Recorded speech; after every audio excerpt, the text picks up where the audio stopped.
Outside of the Echo Chamber, the official I Dream of Indie Games podcast is brought to you by you, the gamer. If you'd like to join our mission to support indie visibility, head over to patreon.com/idreamofindiegames and bring a voice to the voiceless ones in gaming.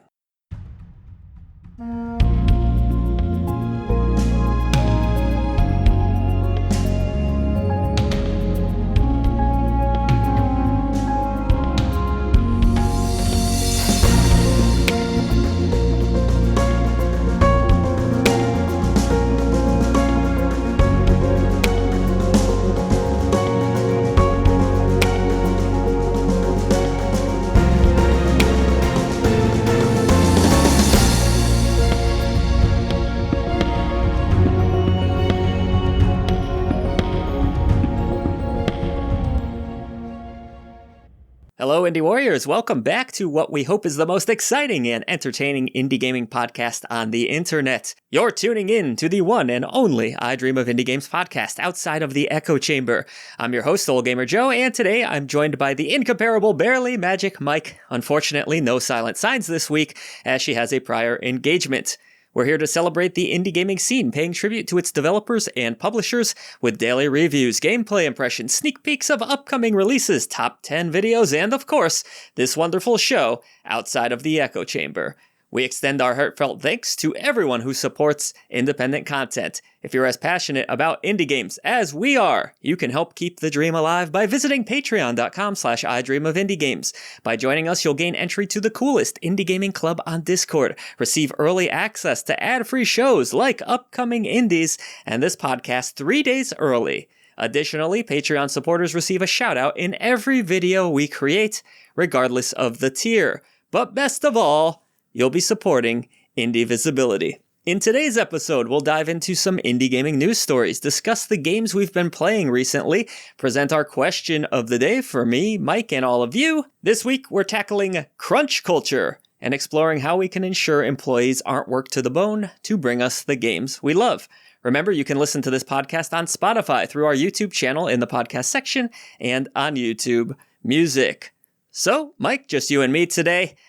Guys' night out, I guess you could say, or guys' day out. How's things been on your end? Things have been pretty good. I just got a PS5 Pro, and it is setting up and downloading in the background right now, so I'm hoping it is a purchase I don't regret, because I bought it purely out of FOMO, because there are some cool-looking games coming out this year, and I want to make sure that I can play them at their best. Yeah, so I wanted to ask you about the PS Pro, because I know initially you were kind of on the fence about it and maybe even disinterested in it. So what kind of changed your opinion now? I know we saw a pretty decent showcase out of Sony recently, though I assume a lot of those games are also going to go to other platforms. So what was it specifically that got you to jump in on PS Pro finally? You know, I think it was two things. I think the first thing was the fact that Sony's recent State of Play I thought was really good, and it kind of reinvigorated my interest in some AAA games. Not all, but some again. So I figured maybe I want to play these at their best. Yeah, definitely some cool announcements there. Like, I think Tides of Annihilation looked really cool. Lost Soul Aside looked really cool. You know, not indie games, but I'm happy to be interested in at least some AAA games again. And the other thing is I feel like recently I've noticed that there are games that I really have wanted to play and just haven't been doing so on the PC just because I don't know, I don't like sitting at my PC that much. I play mostly on Steam Deck in terms of PC games, and you know, as much as I love my ultra-wide monitor, it gets a lot less use than you would think. So I found that games like Talos Principle 2, for example, which I've been dying to play forever and just haven't gotten far enough in on PC, I started playing it a lot more when I booted it up on PS5, and it looks a lot better on the PS5 Pro. Or at least performs better in the quality mode. So I was like, you know what? Maybe I'm kind of shifting back to console gaming a little bit, in a sense, just for the sake of comfort and playing from my couch with maximum convenience. So yeah, I guess that's it. We'll see how it goes. Yeah, you know, I think that's the one thing consoles have really always had going for them in the last few years here. It's the fact that easy to plug in, easy to play, usually not much hassle. They're becoming more PC-like in their architecture, but still, yeah, the ease of use is certainly there. So excited for you to grab your new PS Pro. This isn't a console that I'll be getting myself. No judgment here. Glad you're excited about it. And yeah, I totally get it. And you know what? Another thing, this may not affect you so much. I I discovered recently that I am just so neurotic about PC game performance and like stutter and getting like the maximum like frame rate out of my settings. I feel like I tinker so much with settings that I lose sight of playing the actual game, and my brain just doesn't work like that on a console game because there are no options for the most part. So I don't know. That's on me. Yeah, you can definitely go down the rabbit hole with settings and be like, well, maybe if I boost this a little, I can get a little more frame rate here, or maybe if I lower this a little, and it's all about finding this compromise that fits perfectly. So yeah, PC is definitely more for folks that don't mind kind of messing around with settings and thing. The thing with a console is you kind of have a few basic settings and that's it. So again, simplicity, but I don't personally like kind of having to make these sometimes bad compromises. Final Fantasy I think it was 15 was an example of that, where it had the performance mode and it had the higher fidelity mode. I forget what it was called exactly, but you could toggle between them, and they were both kind of still iffy on the frame rate, and I just couldn't quite get to a compromise that I liked. So that's kind of my issue with consoles currently. Yeah, I totally agree with you on Final Fantasy 15. I tried it for a little while, but I just can't play games at 30 FPS anymore, and the performance mode at 60 FPS, I mean, it was rough. It was really rough, I thought. So I didn't get too far in that. That's one that I would certainly try again on PC. I didn't mean to like single that game out because it's happened with plenty of other games too, where you're kind of just forced to make this compromise. And I don't like doing that. That's just me. But hey, that's why we have different platforms, right? In my life, some sad news. One of our cats passed away. It was Saturday evening. And really kind of out of nowhere. That sucks. Yeah, we were kind of just hanging out, me and Silent Signs, and watching a movie. Actually, great movie. Side note here, Big Fish. I don't know if you ever saw Big Fish. Oh, great movie. Really great movie. Yeah, really, really good movie. But we're watching it, and then we hear this sound in the background, and we're like, is that part of the movie? And I don't really have a great surround sound setup or anything, but it turns out the cat was crying downstairs. And so I rushed downstairs to see what was going on, and yeah, we found the cat having a seizure. Pretty limp, and this cat was prone to seizures, unfortunately. We found out once we brought the cat to the vet that it was born with a heart disease, and this would trigger, episodes such as this, and eventually heart failure is what happened here. So it was a pretty sad night. The cat was only 3. Our cat Sushi, rest in peace. Oh my God! I'm sure you've dealt with. That's crazy. Yeah. I'm sure you've dealt with the loss of a pet before. Not easy. Yeah, it's not. The only time I dealt with the loss of a pet was my German Shepherd growing up.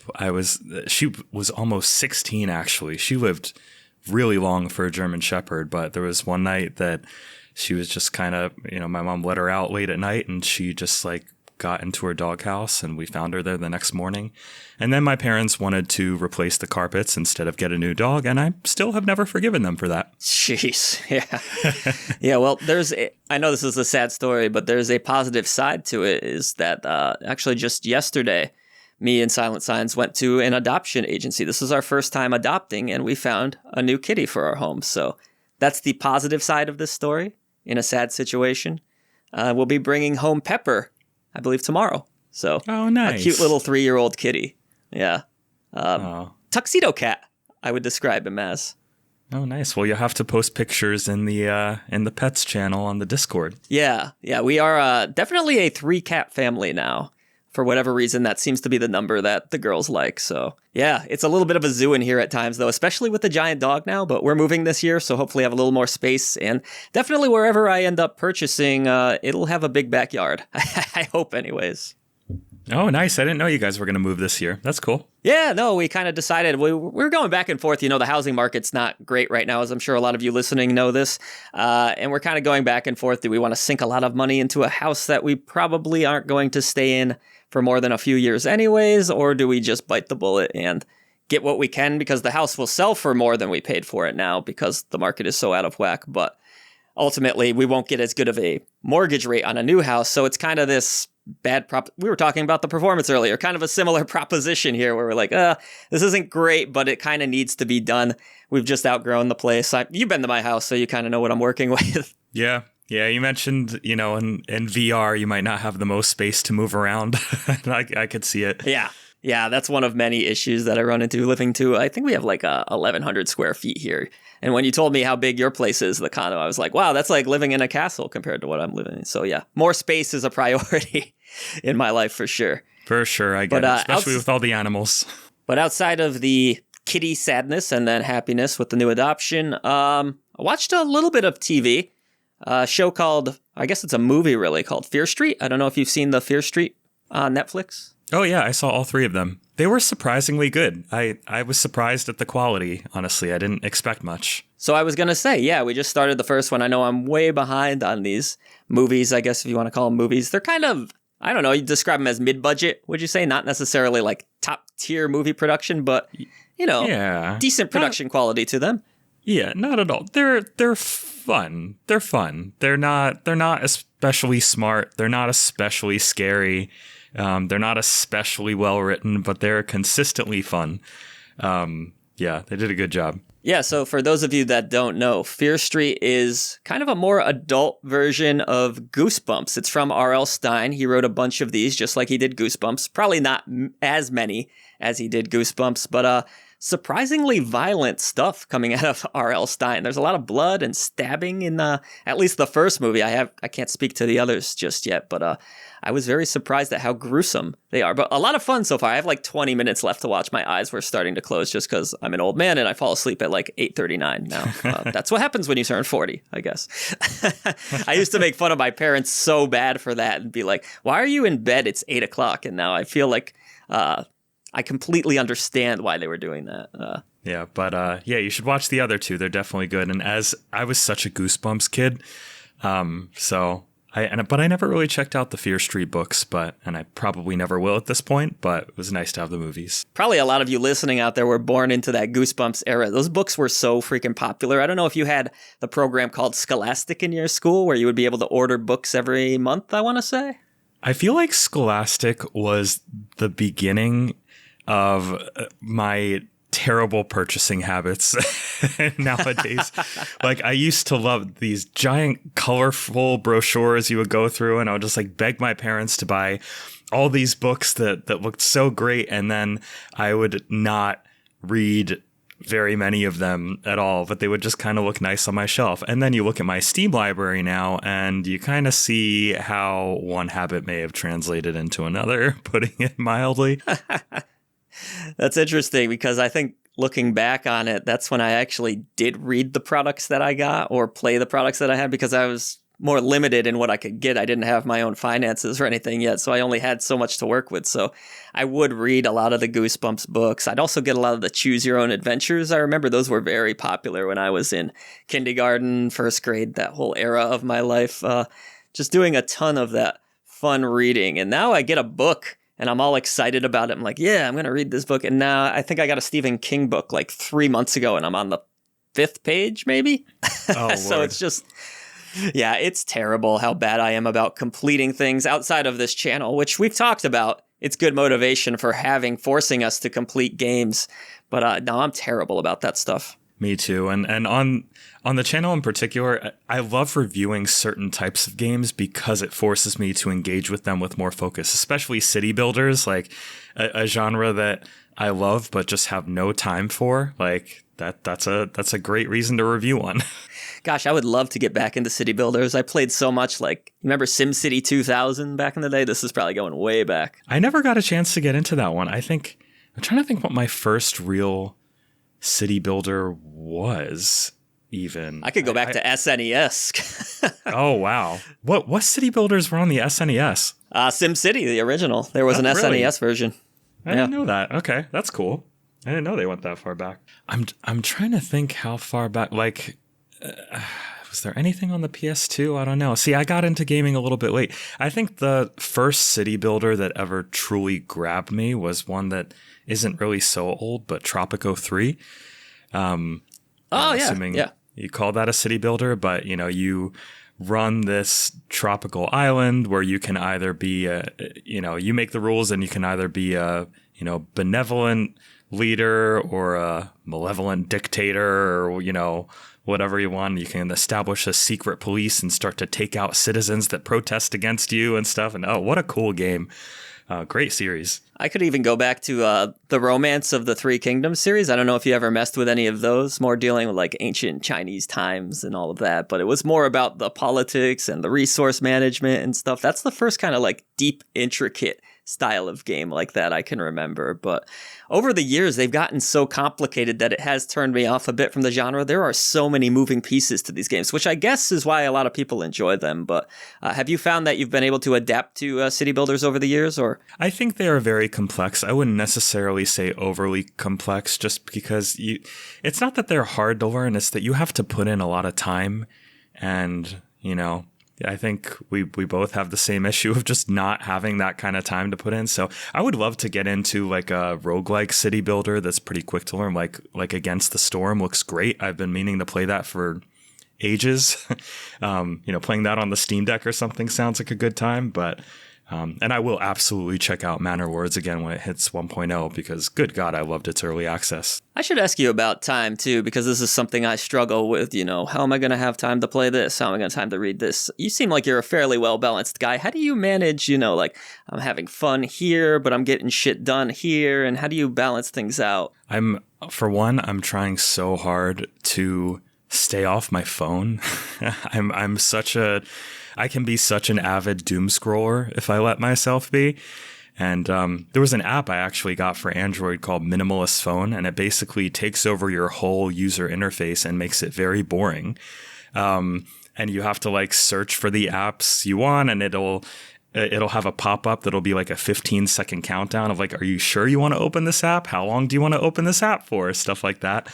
Mostly when I'm playing a game, I'm the furthest thing away from a completionist. I mean, pretty much that, sometimes to my own detriment. Like as soon as I'm not having fun for any extended period of time, I drop that thing like a rock. I mean, I will not continue playing a game unless I'm reviewing it, obviously, if I'm not having fun, because there's always something better to play if I'm not enjoying what I'm playing. Gosh, you're right, though, about the whole phone thing. I look at my phone a disgusting amount, especially now operating a business, you can have your emails on the go. I'm trying to balance things where it's like, okay, weekends, for the most part, I'm shutting all of this down and I'm going to deal with it Monday.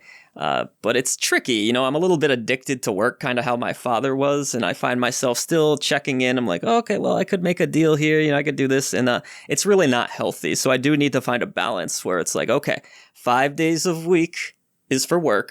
And then weekends are for fun. And that's really not asking too much out of life, right?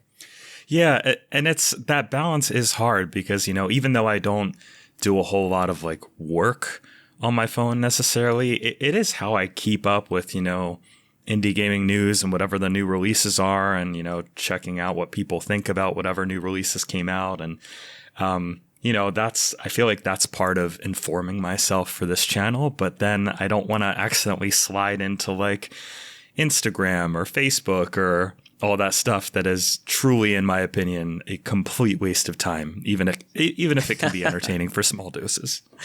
Exactly. Kind of why I got away from a lot of those. I don't have Facebook anymore. I don't have Instagram. Silent Signs will still send me Instagram links, and I'm like, I can't click these. It will literally not let me view these because I don't have an account. Yeah. I will never go down the tiki-taki rabbit hole, but... Oh, God, no. Yeah, the others I just restrict. I don't keep the Facebook app on my phone. I just, to keep in touch with certain people, I check in on a browser here and there. Old school way. You'll have to let us know in the comments if you are listening/watching on YouTube. How do you balance your time? How do you stay off of your phone or keep on it for a reasonable amount of time if you're able to at all? Please let us know. All right, Mike, let's get into what we've been playing. I'll let you take the floor here because I really only had one game outside of reviews that I got a chance to play for myself. So go ahead, let me know what you played this week. Yeah, so I had a pretty busy week with work, so I didn't go crazy playing a lot of stuff. There are a couple of interesting, very under the radar 3D platformers I gave a try. One is, I think one I brought up last week, either on the podcast or talking to you guys after it, I forget. Super Adventure Hand Remember me talking about that one? Yeah, I mentioned I have a friend, Cliff, that just loved the game. That's the one with the giant hand, as the title implies, right? Yeah, it is. First of all, it is so impressive on the Steam Deck. Like, it looks great. It runs so smoothly. And it is just, aside from some camera issues, like it's really fun. The way the hand moves, it's like the fingers have these like spindly spider-like sort of movement. It's like so in such like a creepy, uncanny valley kind of way. You just like hate it, but it's also really kind almost of cool. like Freddy Krueger with the glove, kind of like. Yeah, it's just so weird, and it's clearly intentionally weird. But So I guess what is this game exactly? it is a platformer where you play as a disembodied hand, much like, you know, what is its name on the Addams Family? Why is this not coming to me? Oh, is it the Thing? His Thing? Oh yeah, Thing? I think so. Yeah. So exactly like that. That is the protagonist here essentially. And you just go through all sorts of different obstacles, and then there will be disembodied feet that you have to avoid, and, you know, things you have to climb, and you can like flick bombs into things to, you know, make pathways forward. It's a very traditional 3D platformer. But it's just so goofy in the way it's all set up. And I don't think it's doing anything especially new. And I don't think it set the indie gaming world on fire either. I see 56 reviews on Steam, so I don't think it sold a ton, but it's good. It's fun. At least what I played so far. And then I have another one, which this one, I feel like, at least based on what I played so far, it really flew under people's radars. I think because it had a really, really long and not too popular early access period, but it just hit 1.0 recently, and it is Rocket Boots Mania.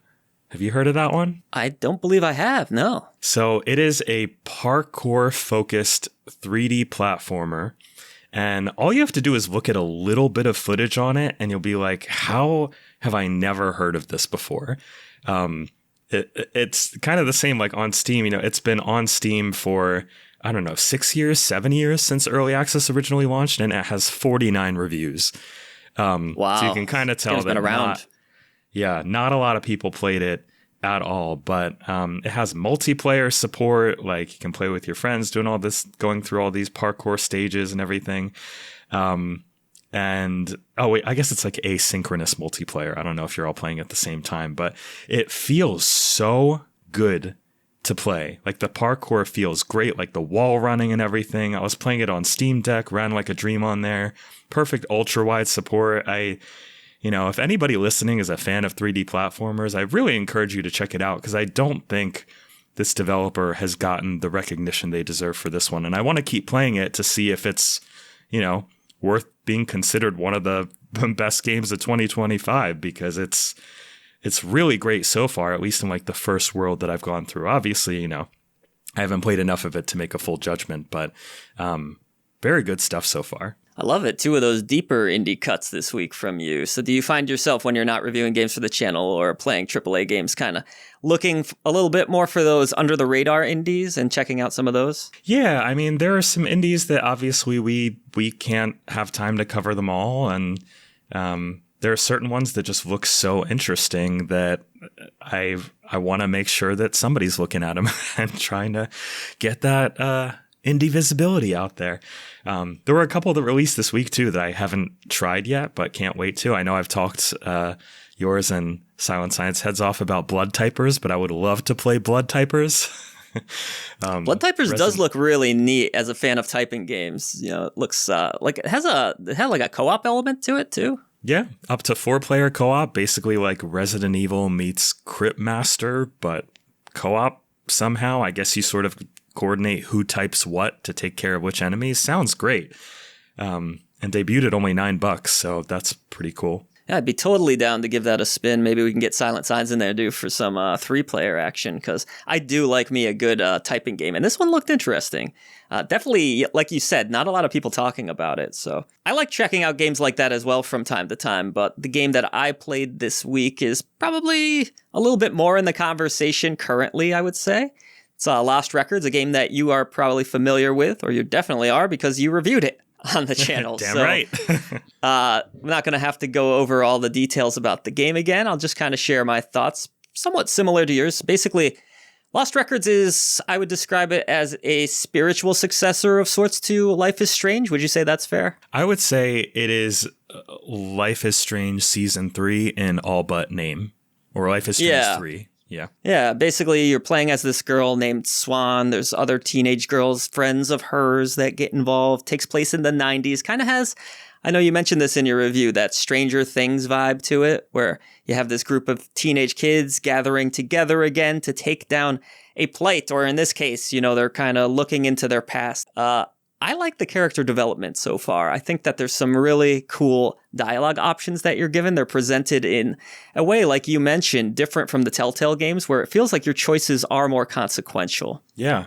I won't rehash all my thoughts from the review, but overall, I felt like one of the game's biggest assets is that even while it is arguably on the slow side, I thought that the character development felt so organic. Like you could feel Swan being this like very introverted and not antisocial, but just not very social, unconfident young girl. And she meets these new friends, and like the way that she interacts with them in the beginning, sort of being shy to talk about her taste in music, or like, afraid of being judged. And then as you go on, you can feel her kind of opening up, kind of feeling like these are people who are not going to shoot her down or judge her and all that. And I thought the way that unfolded felt really natural. I think that's a sign of really good writing. There's a scene towards the beginning of this game where you get into a confrontation with another girl who believes that you are filming her when in fact you are actually trying to film this red balloon. I won't get too into spoilers here, but basically you're given the choice whether you want to stand up for yourself and kind of troll the girl and keep filming her, or you can kind of wimp out and just take the beating. And I love the option of being able to take her on a little bit, but not necessarily with violence, and kind of just through your lens of your camera and challenge her that way. And then that choice led to her feeling really uncomfortable and kind of reversing the roles. So stuff like that. I hope there's more of that going down the line here in this game. Yeah. How far in did you get? Just curious. I would say I'm about 2 hours-ish, according to Steam. So you probably haven't hit some of the more supernatural elements, which, I mean... No, none of that. None. I'm super excited about it. It's you'll be able to tell that they're saving quite a bit for tape 2, but I think what is uncovered in tape 1 is very, very interesting. I will say there is some of that video game jank to this title. I noticed some of the facial expressions are a little awkward, a little robotic. It kind of has that dead behind the eyes looks to some of the character models. So as narrative focused as it is and how well written it is, you still do have to deal with some stuttering, like you mentioned, and some other little technical hurdles kind of do pull, or at least they're pulling me out of the experience a little bit, but definitely nothing that's going to destroy your whole enjoyment of the game. So far, I'm really liking it. Did you have any quips with the technical side of the game? I had a few little ones. There was one point where like the camera angle was kind of messed up. There was one point where I was trying to film something to progress the game and it just wouldn't let me, so I had to reload a checkpoint. But and I guess the lip syncing was mostly fine if you weren't paying too much attention. But yeah, overall, I thought it certainly looks a lot better than Life is Strange, as it should. It's 10 years later. I think I might not be so sensitive to that sort of like dead behind the eyes, sort of uncanny valley sort of feeling, because I didn't really get that vibe, but I could see it. Fair enough. Overall, though, I'm liking Lost Records. I'm looking forward to the conclusion. Looks like we won't have to wait too long for part 2. I think they're saying April, right? Yeah, April 15th. And actually, there is one more game I forgot I would love to bring up that I played very recently. And I only played the demo so far, and it got me to buy the full game immediately. The demo is a half-hour, completely separate prologue that was just so much fun. But it's called "Is This Game Trying to Kill Me?" And this is an sounds like a game you shouldn't play. Yeah, right. So it's sort of like it's horror, but like campy horror. It's an escape room game, kind of. But the concept is that you are playing like an old school pixel art game on this computer terminal within the game, and you have to solve puzzles not in real life, but within like the 3D game world in order to impact the 2D game world. I like and that. You'll have you'll have to like give a character a coin, and then like this like dead arm will reach out of the computer monitor to like have you put a coin in it, but you have to find the coins somewhere in the room. And like, it really does a great job of mixing like a retro horror game or puzzle game sort of with a more modern escape room game. It was really cleverly designed. I think anybody who has even the slightest bit of interest should play the free half-hour demo, and you might be very convinced. Cool stuff. I love when games do that like mix of 2D and 3D, and that leans into the puzzles, kind of like a link between worlds, that kind of stuff. It's always cool to me. Yeah, very cool stuff. And I love when games have these like free prologues that don't like spoil you on the game, because normally when I play a demo, I just kind of cut it off as soon as I know I'm interested, because I don't want to replay all of it if I buy the full game. But when it's a prologue that's not in the full game, it's just kind of extra content you get for free. I love that. I do notice that more when I'm doing upcoming indies. We see a lot of these prologues coming out now, and it is a good way to kind of market your product and be like, hey, you're getting a taste of what the full product is going to be, but also this is tying into the main story, so you're going to feel really prepared when you do finally get to the main game. So I do think that's a cool trend and a nice little marketing tactic by developers that's going on right now. Yeah, I hope the ones that are doing it are getting rewarded for it, because it certainly got me to purchase the game, that's for sure. All right, any other games you want to mention before we hop into just a few news stories here? I don't think so. I just want to ask you one last question, which is, did you end up playing more of Rift of the Necrodancer? Oh, you know what? I did that terrible thing that we just talked about earlier on this podcast where no, I have not gone back to it yet. Oh, I need to. Yeah. I know. I hope you do. I know that my initial reaction to it was a little bit negative, and I don't mean to be that way because I do have to play more of it, but it's also hard to get excited to go back into something when you had a negative reaction to it initially. I know I need to. I completely agree, yeah. That's hard. That's hard to get back into something like that. But yes, next week, I'll come back with hopefully a more positive outlook on Rift of the Necrodancer, because it does seem really cool. It's just those tutorials. News stories. Let's kick it off with a game. I believe you're the one that actually brought this title to my attention, Mike. Karma, the Dark World? Yeah, that looks cool. Looks very cool. Looks pretty neat, but they ran into some censorship issues in Japan anyways, and only with the PlayStation version. I found this pretty dang weird. But here is the article from Games Press. Quote, "Oops, we did it again. First Martha is Dead," which, by the way, Mike, did you play Martha is Dead? I did not play Martha is Dead. I have it, and I've always meant to play it, and I've heard the controversy behind it.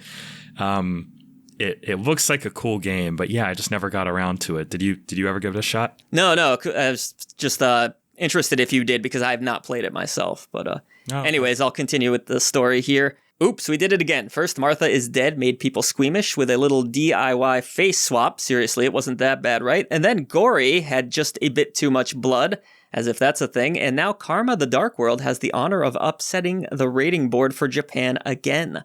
Wired and our desire to deliver our developers true, unedited, and original creative visions go together like blood and exploding heads. But with that vision is often a battle to appease ratings boards.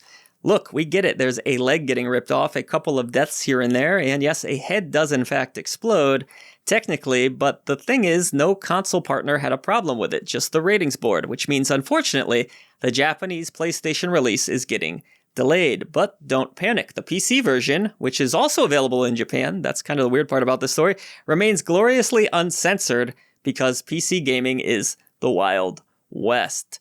Weird choice here, though, Mike. What do you think of this game being censored in Japan? I mean, we talked recently about how we feel about censorship. I just feel like these ratings boards need to cut the shit and just stop censoring games.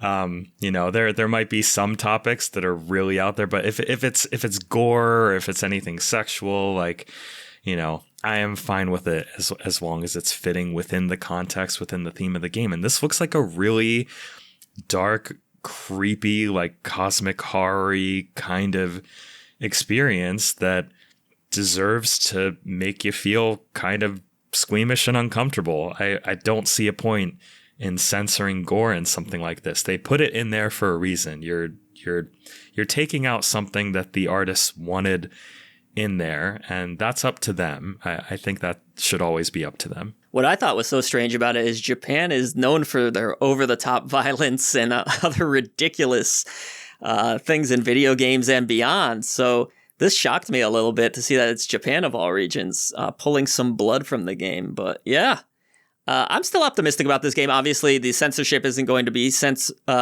affecting us here in the West, so not a huge deal, but I just thought it was a interesting story regardless. All right, moving along. The roguelite action game Metal Bringer is coming to Steam and PS5 on March 12th, 2025, and the Steam demo has been updated. Metal Bringer is the second game in the Bringer series, and this time the setting is completely different. In this game, you fight in a sci-fi world with androids and giant robots in horde-based combat. That's even more satisfying than the last game, all while enjoying an in-depth character customization system. Now, Mike, I enjoy me a good mech game. I thought this game looked awesome. I did watch the trailer before hopping on for this podcast. Has kind of a 3DS old school handheld look to it. A lot of customization options. I like swapping out different parts for mechs, going into battle, that kind of thing. And to my shame, I did not play the first game in this series. I'm actually not even super familiar with the Bringer series. No, I've never heard of them before. I was just watching the trailer right now.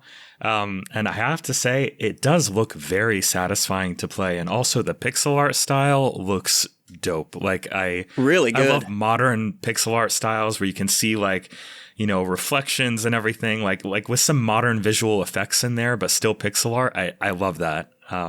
It looks cool. I agree. I think this game looks awesome. And to go along with this story a little bit, they mentioned the demo available. Well, actually, there's going to be a ton of demos available probably by the time you're listening to this, or at least very close, depending if you're a Patreon member or not. Steam Next Fest, Mike, is going to be beginning. Started the 24th, I want to say 1 p.m. Eastern, and that will be running all the way till March 3rd. There's going to be so many indie demos. My inbox has been exploding with all the demos that are going to be coming out. In fact, we have a list to help some of you listeners out there. It's going to be, I think I put around 15 games on the list of some of the demos that I'm very excited to check out. And hopefully that will narrow it down for you a little bit and you can check out some of the ones that I think look cool. But gosh, there's going to be tons and tons of games. I always enjoy Next Fest, even though I download like 50 demos and maybe get to play like 20 of those 50. But Mike, are you excited about Next Fest at all? Oh, you're preaching to the choir about downloading like 50 demos and playing like 5 of them.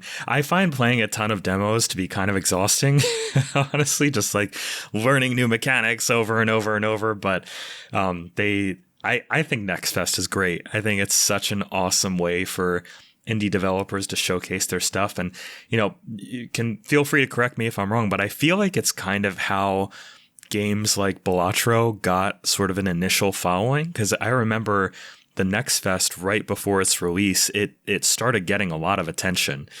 So I feel like games that might otherwise not get a ton of attention, like if they have a really good demo on Next Fest, it can really be a shoo-in to make sure they get a lot of wish lists and start, All it really takes is one content creator that's super popular out there to stream or showcase your game on their channel or channels.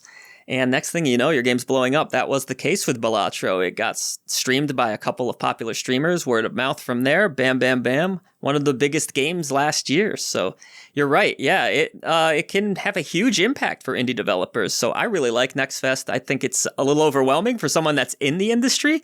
But for the fans out there that just enjoy games and get to kind of pick and choose what they want to play, I think it's really wonderful. Yeah, and I will say to people, something I've noticed with the Next Fest is that while there are a lot of limited time demos, there are a lot that are not as limited as you think. A lot of them do stick around after Next Fest. So even if you download a bunch of demos, don't feel like you have to uninstall them as soon as Next Fest is over, because if they're still playable in your library, then it means the developer didn't take them down. And sometimes they never do. You're right. And another little hack here that you should know about is that some of these demos go live before Next Fest too. So you can grab them even earlier. That's not really made public, because I think Valve just likes to have this one big date to announce. But yeah, a lot of developers do start putting those demos out. And I can think of a few that were out early this year, like Duck Detective. That new demo is already out there, and a lot of people don't even realize it. Oh, nice. I didn't realize that either. Maybe I will try that sometime today.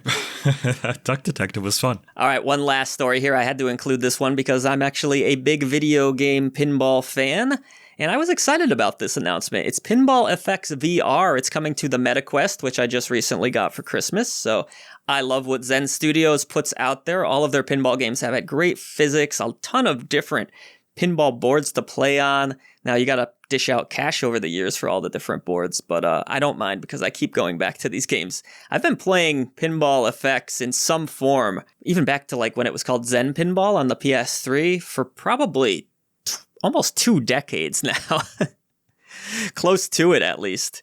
And yeah, I really like these games. Mike, are you excited for an FX pinball game coming to the MetaQuest? Yeah, I have never played just a straight up pinball game before, except I think I played Pokemon Pinball way back on the Game Boy Color.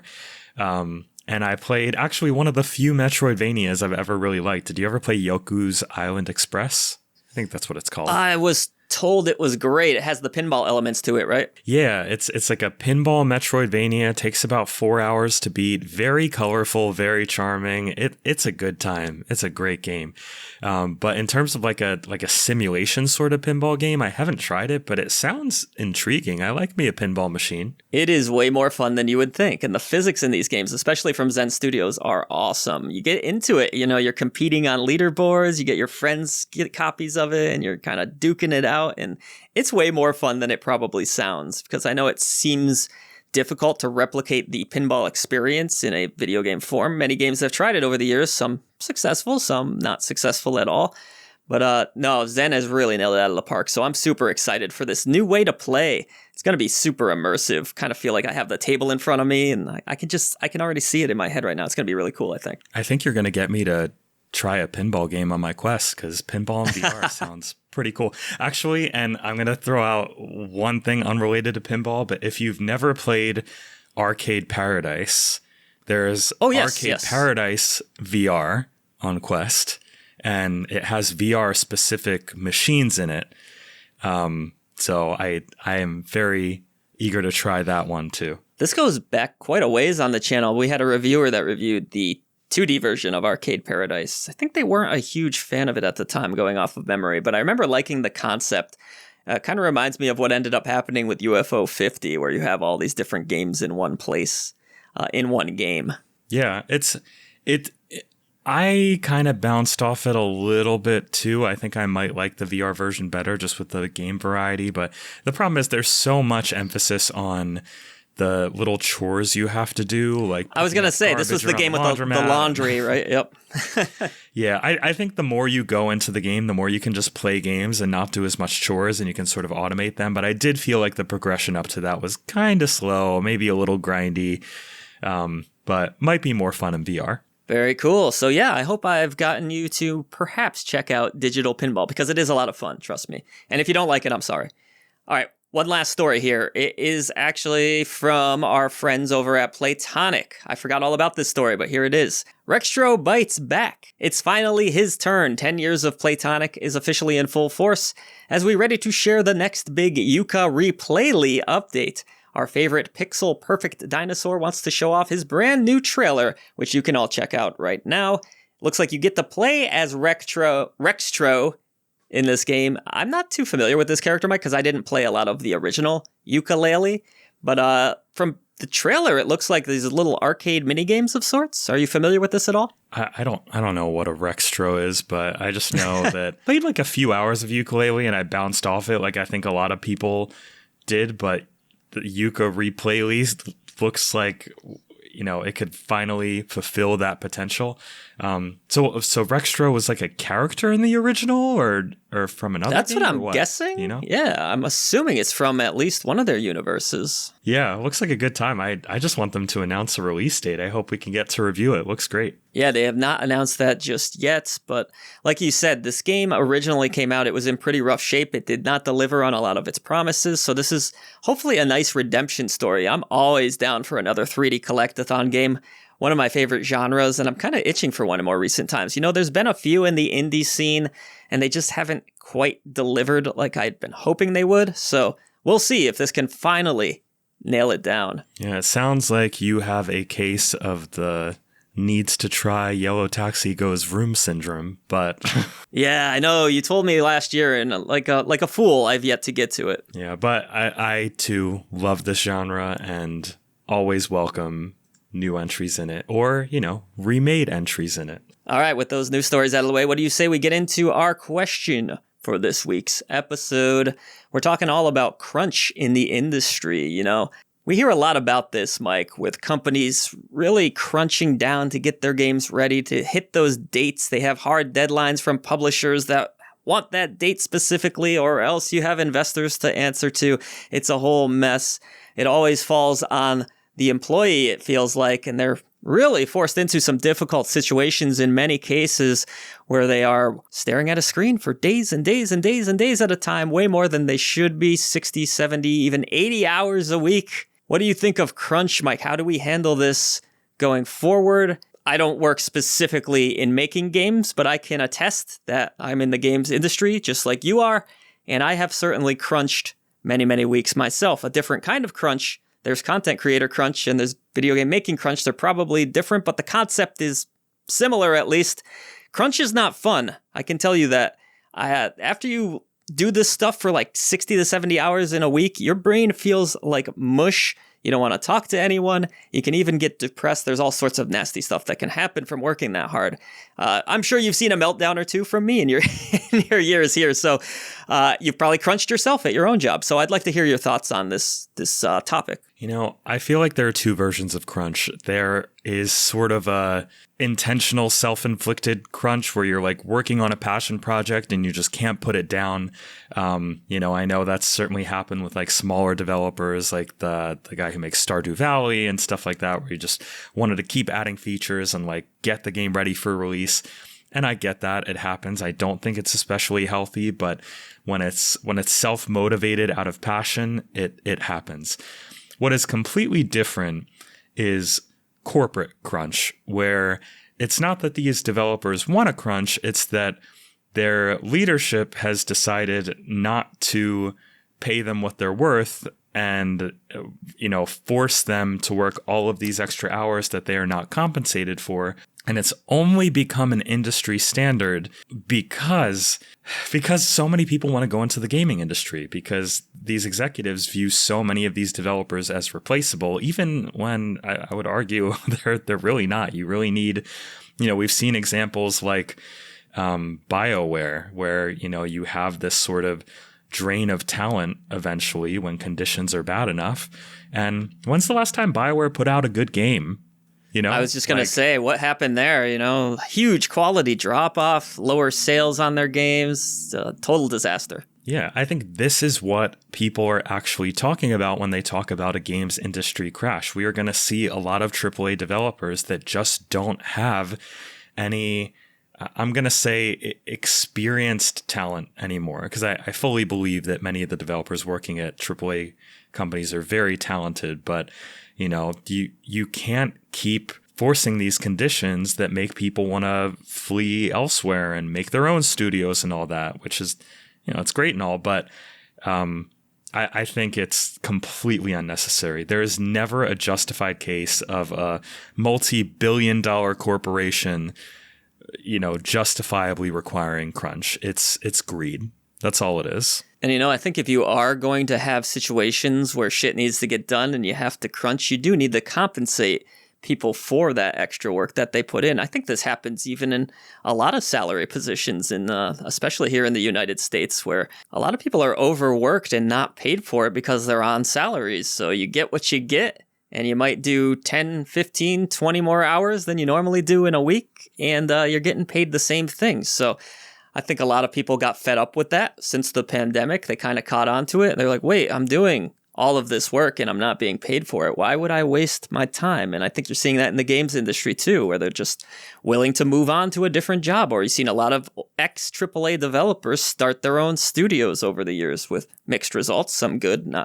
It's not easy to start from nothing and work your way up, but yeah, crunch has had an overall negative effect, I would say, on the industry. Yeah, totally. And you hear people kind of talking about things like quiet quitting, where you're not really putting that much effort into your job and just kind of coasting. But I would kind of call it acting your wage. You know, if you're not going to get compensated for doing all this extra stuff, that's on executive leadership to make sure incentives are there. If the incentives aren't there, then you should not be expecting people to put in all that extra stuff just for the passion, just to make you money.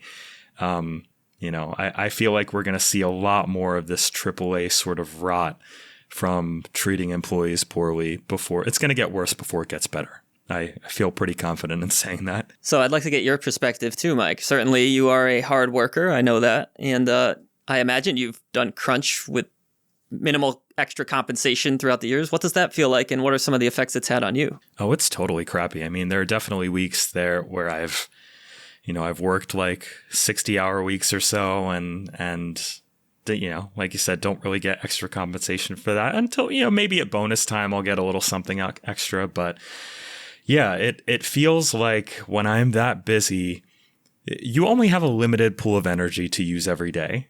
And it might be different each day, but when it comes down to it, something is going to suffer. You're going to order out food instead of make healthy food. You're going to lay around on the couch instead of, getting an hour in at the gym or something like that. Like something has to give. And the more that happens, the more that adds up, the more that's how people become unhealthy and depressed. Like you said, I mean, that's always the case. Something's got to give. You don't have that unlimited energy to work and work and work. It just doesn't exist. And if the people at the top were just more willing to take even a little bit less than what they're taking, which is already a comfortable amount, and trickle that down to the hardworking employees, in this case, in this example, game developers, if you could just give them a little bit extra, I feel like that would incentivize them to work harder and keep creating these awesome games that we all enjoy playing. People at the top making less money. What an adorable suggestion. I think we should give them bigger bonuses, golden parachutes. Let's do it. I can remember one example. This was years ago where I think it was the president of Nintendo in Japan was willing to take a salary cut just because there was really no other option. Everyone was going to quit or something like that. But it really doesn't happen very often. You know what's interesting about Japan? I don't really know much about Japan's work culture. Maybe they do crunch a lot. Maybe they are really busy all the time. But I think that what we've seen in the AAA industry, this kind of rot I was talking about, this exodus of talent, this, these kind of bland, corporately mandated, committee designed live service games and all that stuff. It feels like it's mostly the US. I feel like Japanese games are still great for the most part. I mean, gotten a lot of very well received Final Fantasies and stuff like Elden Ring, and Capcom, like their recent Resident Evils have been great, and Monster Hunter Wilds looks good, even if it's not the type of game I'm willing to commit my time to. But I feel like Japan is just on a different wavelength when it comes to AAA game development. Yeah, I would say I agree with that, but also the market has shifted so much in Japan over the years. They used to be all about arcades, and their biggest arcade shut down, or at least it's shutting down, I heard. Their huge Sega arcade that was like a staple for a long time.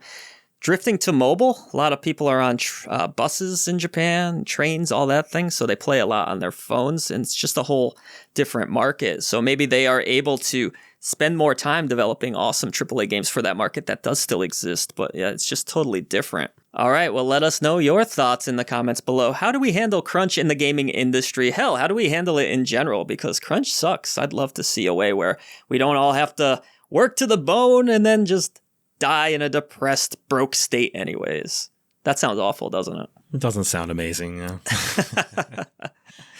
Let us know in the comments below. Next week on the channel, not a whole lot of content. Pretty slow week, I would say, Mike. Not a lot of new indie games coming out. There are a few, though, so we have our upcoming indies. This was an interesting episode because I was able to delve into some of those really small indie projects. I found some pretty cool ones, so be sure to check out that episode live every Monday, 8:30 Eastern. Of course, Patreon members get that show 3 days early, ad and sponsor free.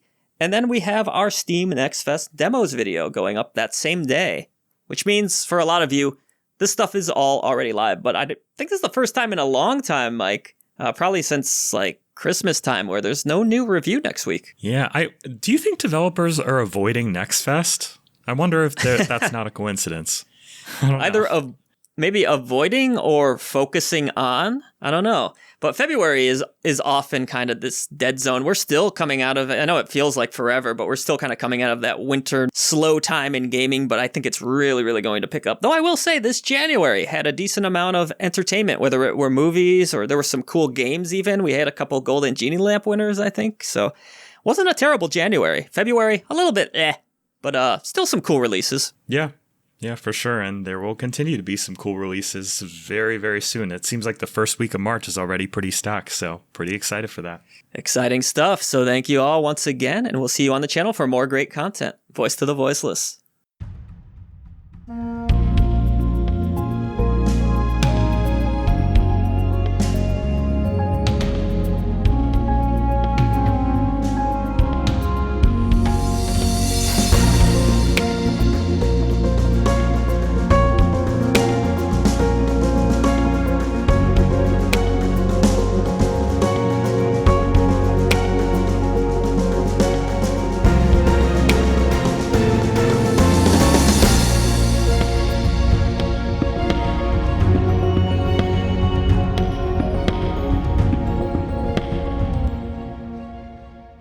For far too long, you, the gamer, have been denied honest gaming coverage. Indie developers and publishers have lost their voice, but no longer. Like the video, subscribe to the channel, and head over to patreon.com/idreamofindiegames to join this epic campaign for indie visibility. The echo chamber trembles as our message grows louder. Voice to the voiceless.